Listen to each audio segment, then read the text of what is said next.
Airline. Airline. Airline.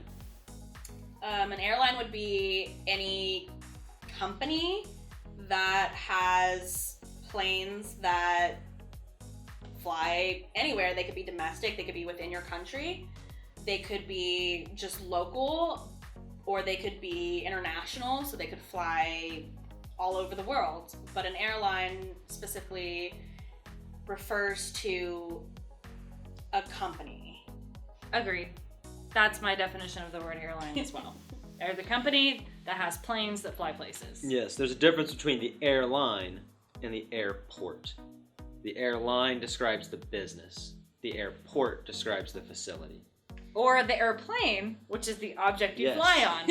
You fly on an airplane, which belongs to an airline Which that owns an lands airport. at the airport. Yes. Well, it's kind of like a mall, and you have all of the different shops. When you go to the airport, you have all of the different airlines. So Yes. you could ride any plane, but you're going to go to a specific airline to go to a specific place. So certain airlines will go all over the world, like I said. Certain airlines have really cheap deals, Yeah, and there's like they don't let you have baggage. tiers. Yeah. There's good airlines, there's expensive airlines that are really nice, and there's really, really cheap ones that are not nice. You know, you might not get off that plane. Might be the last one you ever fly on. So, what's like your favorite airline? I fly I like- Southwest yeah, a lot. I like I Southwest. do like Southwest. Yes. Southwest is really nice. Southwest But is American Airlines is pretty good. good. Virgin is good too. Yeah, Virgin's pretty good. Southwest? Oh, no, Southwest is good. Spirit, not great. Well, Spirit's Spirit- not great. Universally Spirit is great low if you want a cheap flight, but they don't let you have any baggage, and there are lots of extra fees that they don't tell you about. So, any seat changes, If you want to carry on. yeah, you get one bag, or it's like one personal item and Yeah, one bag that can fit under the seat. I Not forget, even yeah. like a standard luggage. You know how there's like standard luggage sizes? Those still cost extra on Spirit. So Southwest lets you have one carry-on luggage size and a personal item. So like a personal item would be like a backpack, or, you know, the souvenirs you bought in the gift shop. But if you have a suitcase that goes in the airhead bins, Spirit doesn't let you have those. Southwest does. And then Southwest also lets you check 2 bags for free. And you get snacks. And you get snacks. I really want to travel more, but never again on Spirit Airlines. You guys flown on Spirit Airlines? The Motel 6 of the sky?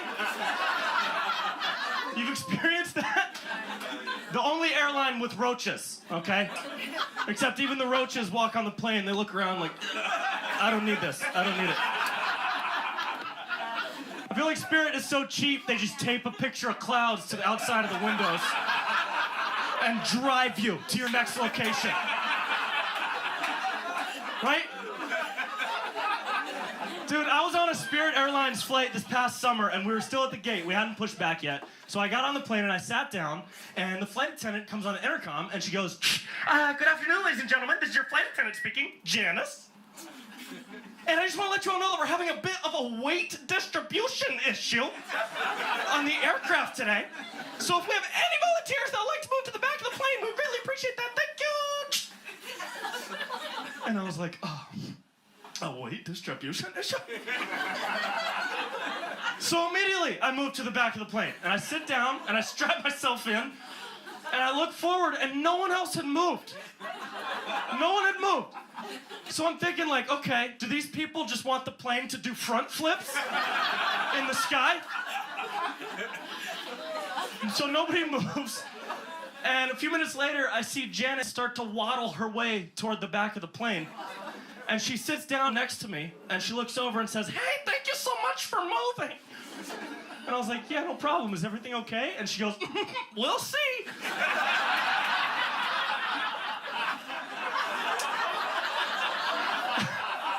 Yo, we'll see? Pretty sure you're not supposed to say that on an airplane, Janice. Okay? I feel like that should be their new motto. right? There's Spirit Airlines. Fly with us. We'll see. Yeah, we'll see.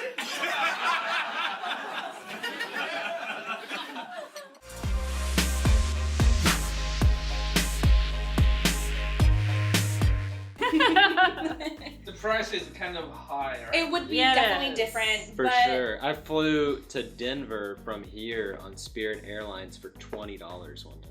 Ooh, that's What? pretty good. $20? For $20. All right, I'll take a backpack for only $20. But yeah, you couldn't bring any luggage. You know, there was a lot, like you had to be very careful and plan it just right. But they're the cheapest. But it is an extremely cheap airplane, and it feels like you're on a bus that's, you know, flying through the air. I would say Spirit flights within the continental U.S. usually range between $50 and $100. Yeah. Which is really cheap. Which is really great. cheap. Super And cheap. and I can pack everything I need into a backpack, no problem. So that's But fine. if you were to do a similar flight with Southwest, you're looking at anywhere from $150 to $800. Sure. Depending on where you want to go and what time. Spirit doesn't offer very many options, so there's usually one flight a day, and they're very limited airports that they fly into. But somebody like Southwest, that's a larger company that flies all over the world, they have flights going all day, every day, to anywhere you could possibly want to go, and things like that. Okay. Okay, so, by the way, so do you know anybody working at an airline? Yeah, I have a cousin who worked as a flight attendant. Well, Oh. do flight attendants work for the airline, or do they Yes. work? Okay. No, they work for That's the a airline. that's a good Oh. point. Allie's mom used That's a to good work. question. I don't know if he worked for the Allie's mom used to airline. work for Southwest. Mhm. Actually, Allie Uh-huh. Sealander. Her mom used to work for Southwest, and so she grew up like having a mom who was a flight attendant. So your air hostess, that's not, we don't say that anymore, the flight attendant, works for the company, which is the airline. The airline. Is that a good job? I would not Sure. describe it as a high-paying job. I would, I It's don't an know. entry-level job. It doesn't It require depends. any I've college heard- education or special training. But they pay well. I mean, everyone has their own there are definition of perks, well, but it's an yeah. entry-level job. I've known It's some not a flight attendants, skilled- and they're happy with their jobs. Right. Certainly. But it's not a skilled position, I think, where Eric is going.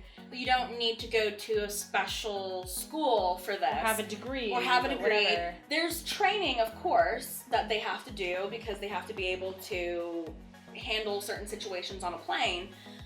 But I don't know. I guess You're not gonna So, get rich I would working as a flight yeah, attendant, I would say but that you will fly for free. I would say that for training that does not necessitate a degree, it is one of the higher paying jobs that I have. So I've they heard don't people ask say. the degree, what they ask? You know, like, You have to be beautiful? you have to be That helps in any job. you yeah, you have to be punctual, and you have to be responsible, and I'm sure that I don't know exactly travel.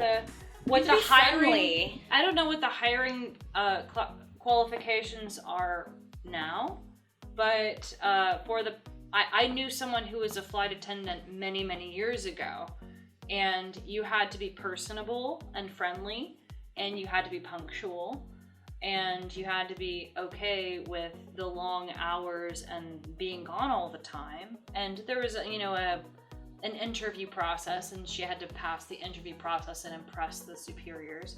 But once she got it, it had good benefits, really good benefits, and the pay was really competitive, especially for being basically untrained labor. Like it's not a job that requires any specific degree. Well, so this is just one of the jobs you could have working for an airline as a flight attendant. There are many, many, many other people who work for an airline. You can Sure. be somebody who checks bags. So if you're working at the counter, you can receive people's luggage and make sure that their luggage is... Do they work for the airline, or I do have they no work for idea. the airport? Now this is where I don't No know. idea.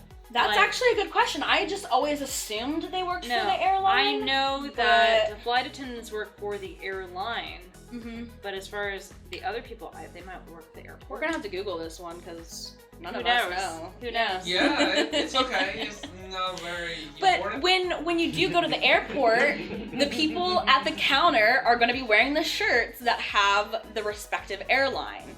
So if they're behind a Southwest, station, they're going to be wearing a shirt that says Southwest, and that's somebody who's going to be able to help you with a Southwest flight. So if you need to check a bag on a Southwest flight, that's who you're going to go to. If you need to change your plane or whatever, there are still other positions within the airline, that other jobs. Question about this. So there's one definition is very interesting. They kind of like say airline is the machine. There's an air machine for your car to inflate your tire. You don't call it airline? Never. That's so funny. Yeah. Always an air compressor. Air compressor. So the air compressor is definitely the machine that compresses the air and puts compressing it in the air. Yeah.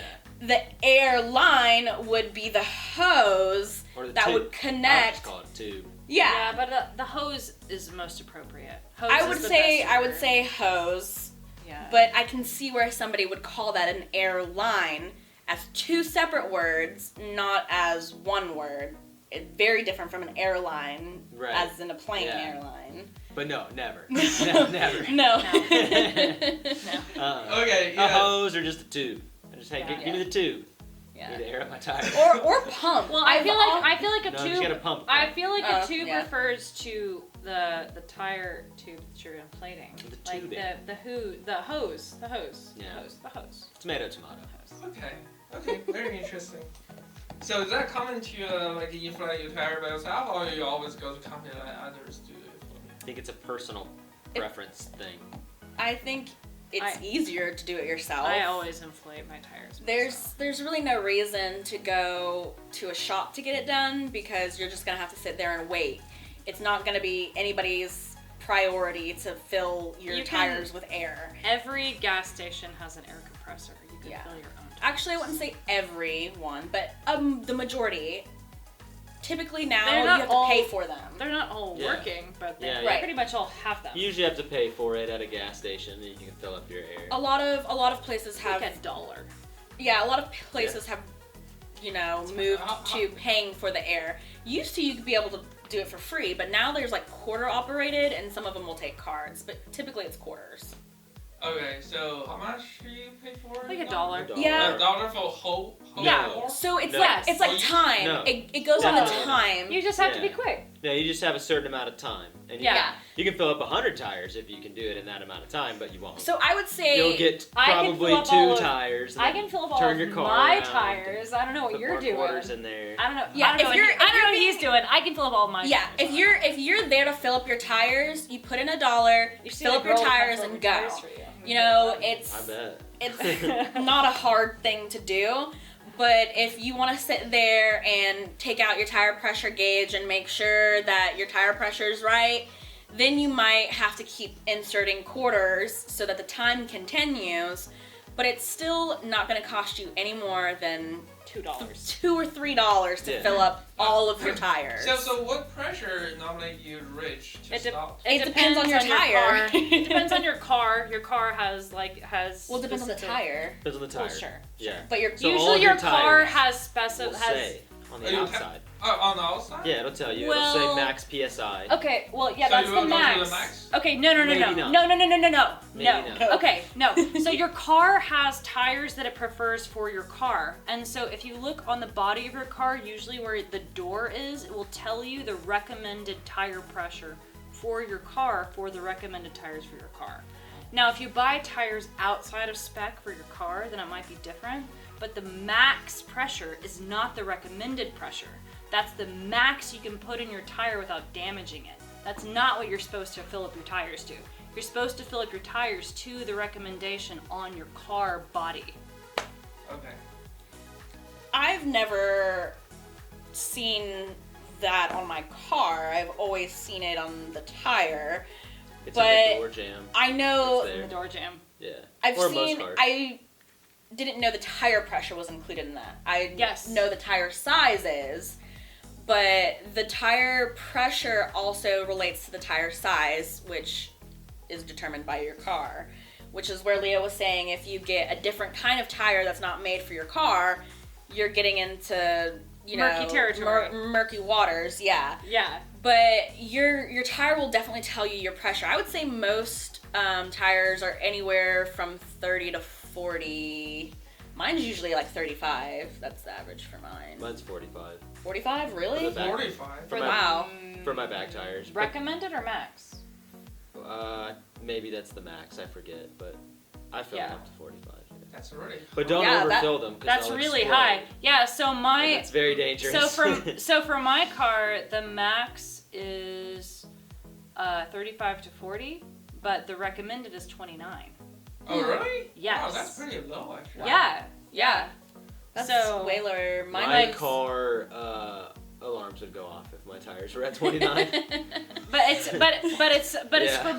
it's for my car. It's special for my Yeah. car. Like I Yeah. have like certain tires that it recommends, and Wow. then that's the recommended pressure. don't So I guess it's very, very variable what the tire For pressure sure, is. yeah. It depends on what kind of car you have. The- what kind of Yeah, tires. yeah, and like you have a sports car, so you're gonna have to have different tire Yeah, they pressure have a than mine. little bit wider tires. Yeah. I would say, it's very important with the tire pressure to take into consideration like your environment, like where you are, the temperatures, because that's going to determine like how much the air expands in your tires. And that's why they say don't overfill them, because when you drive, the air expands, it's getting hotter. Especially when you go So fast. naturally, your tires are going to gain pressure as you drive. So if you're already at the maximum capacity of air pressure, as soon as you start driving, you're going to break that capacity and your tire's going to explode. So it's always better to go on the safe side a little less than what you think it should be, or not what you think it should be, but a little bit less than Than the maximum. Than the maximum. max, for Yeah. Okay. Yeah. Yeah, very cool. So I noticed there's a water machine. I always say water next to the air. Like what's that for? Do you know? That's for your radiator. yeah, filling up your radiator. You can also fill up your windshield wiper fluid if it's not winter. Oh. If you put It water seems in like your it's less windshield common wiper now than fluid. it used to be. But when I first started Yeah. driving, my vehicles were always overheating, and I was always stopping and putting water in them. But I Yeah. don't seem to have that problem much anymore. Yeah, I've never had to use usually one. you only they recommend that you only put radiator fluid in, like coolant. Like coolant that's specifically made for your car because it won't freeze. Because if you put water in your radiator in your car and then it gets really cold and freezes, it'll crack your radiator and that's really bad. So now they have special coolant that has a really, really low freezing temperature, so it won't freeze and crack your It's just radiator. designed to keep your engine cool. So if your Yeah. engine's overheating, you can pull off to a gas station and put some water into the radiator, and that might keep you going. Okay. Yeah, or you can put it in your windshield wiper fluid Yeah. reservoir. Wow, looks like all of you know a lot more than me about cars. Like, who teach you that? Like, you have to learn. My dad. Yeah. for sure. Yeah. Your dad? Yeah. Your dad? Your dad? I'm a lot of self-taught for me. I read a lot on These the internet. guys. Okay. Yeah, interesting. Very interesting. Okay. Airline.